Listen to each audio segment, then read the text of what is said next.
Salut, c'est Julien et bienvenue pour l'épisode numéro 25 du podcast Vivre Paléo. Alors aujourd'hui, je voulais te parler d'un concept crucial. Je voulais revenir sur l'alimentation, mais en fait ce concept touche effectivement l'alimentation, mais il touche aussi tous les autres pans de la vie. D'ailleurs, si on reprend les trois piliers paléo que sont l'alimentation, l'activité physique et le bien-être de l'esprit, donc spirituel, tous ces domaines tournent autour de ce même mot. Et d'ailleurs, j'en ai parlé sur l'article, quand j'ai réécrit l'article principal du blog sur l'alimentation paléo, j'évoquais encore ce mot-là et qui résume à lui seul le paléo, enfin l'alimentation paléo et le paléo de manière plus globale, que l'on peut traduire par le fait de revenir à quelque chose de naturel, à une alimentation naturelle, à un rythme de vie plus en phase avec la nature. On en revient toujours à ce mot-là qui est la qualité. La qualité de vie, la qualité de l'alimentation, la qualité des relations sociales que tu peux avoir, la qualité de la relation que tu peux avoir avec toi-même, les pensées que tu as à ton égard. Et donc ce concept de qualité est vraiment très... c'est pas qu'il est sous-estimé, il est totalement ignoré.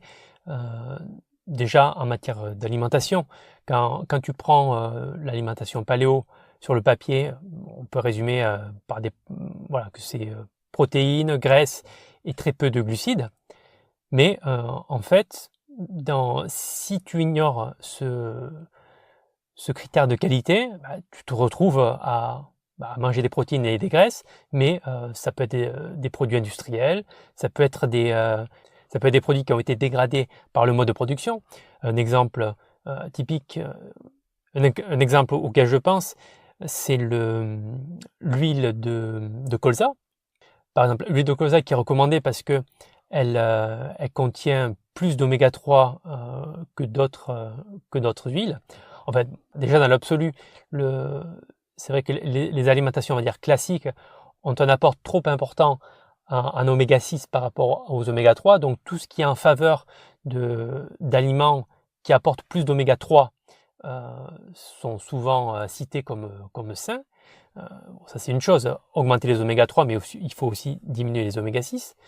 Donc tout ça pour dire que l'huile de colza qui apporte plus d'oméga 3 et moins d'oméga 6 est présentée comme saine pour ce critère-là, mais un des problèmes de l'huile de colza, c'est le mode de production.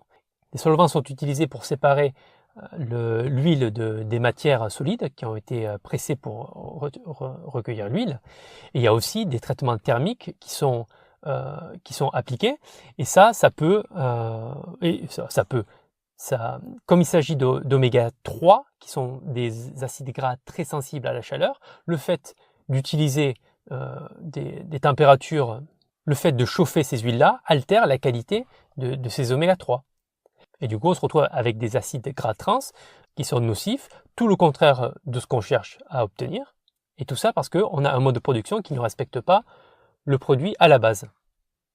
Donc c'était cette petite parenthèse pour te dire que la qualité, c'est quelque chose qu'il faut vraiment... c'est une chose à laquelle il faut vraiment prendre garde, même au niveau de la viande, même au niveau des protéines. C'est vrai que on cite souvent la consommation de viande rouge comme néfaste pour la santé, et donc il y a des études qui montrent ça, mais le problème c'est que dans ces études-là, la qualité des viandes consommées n'est pas indiquée.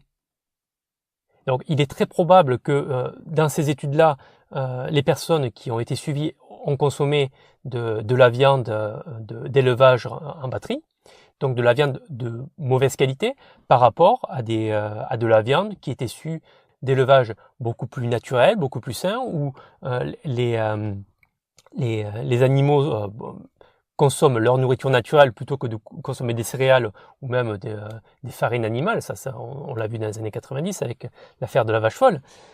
des animaux qui vivent en liberté, qui sont pas stressés, qui n'ont pas de traitement antibiotique, qui n'ont pas de traitement aux hormones. Tout ça, c'est de la qualité du produit. Donc la qualité, je me répète, c'est un critère crucial pour toi. Alors après, tu me diras que la qualité, ça coûte cher.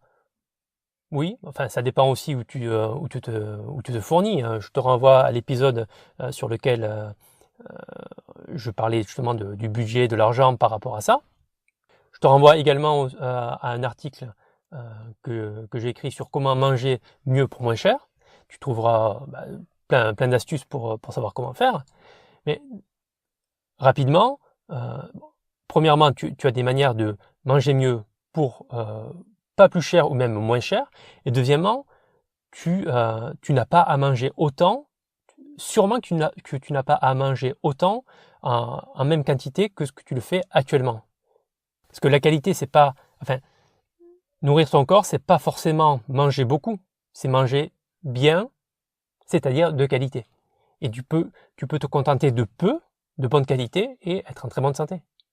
Après, tout dépend le rapport que tu as à la nourriture. Ça traduit peut-être un problème un peu plus profond, c'est que si tu as des réticences à t'accorder des produits de qualité, peut-être qu'il y a un problème que tu hésites à mettre de la valeur en toi. Tu vois, si pour toi dépenser de l'argent, un peu plus d'argent pour des produits de qualité, voilà, peut-être que tu estimes que tu le mérites pas, que tu n'en vaut pas la peine. Peut-être que là, il y a matière à travailler la qualité de ta relation avec toi-même. Et ça, c'est un autre point important. D'ailleurs, c'est la raison de ce podcast. C'est pour ça que je tourne ces épisodes-là. C'est pour parler de tout ça, de ton état d'esprit, de la relation que tu peux avoir avec toi-même et qui ne serait pas de bonne qualité.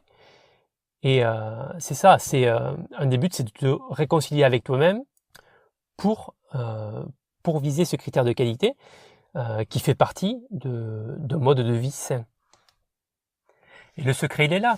Le secret d'une bonne santé, si tu recherches une santé éclatante, si tu recherches à perdre tes kilos superflus, à te débarrasser de tes petits soucis de santé, la clé, elle est là. C'est en fait, tu as deux éléments essentiels. Premièrement, c'est la connaissance, des informations les bonnes informations qui vont te permettre d'atteindre ton objectif.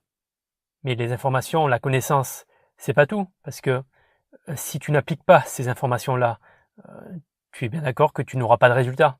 Et donc le deuxième point important, c'est toi, c'est ta volonté à agir, ta volonté, ton pourquoi. Voilà, on en revient toujours à ça. C'est d'ailleurs je te renvoie au deuxième épisode du podcast.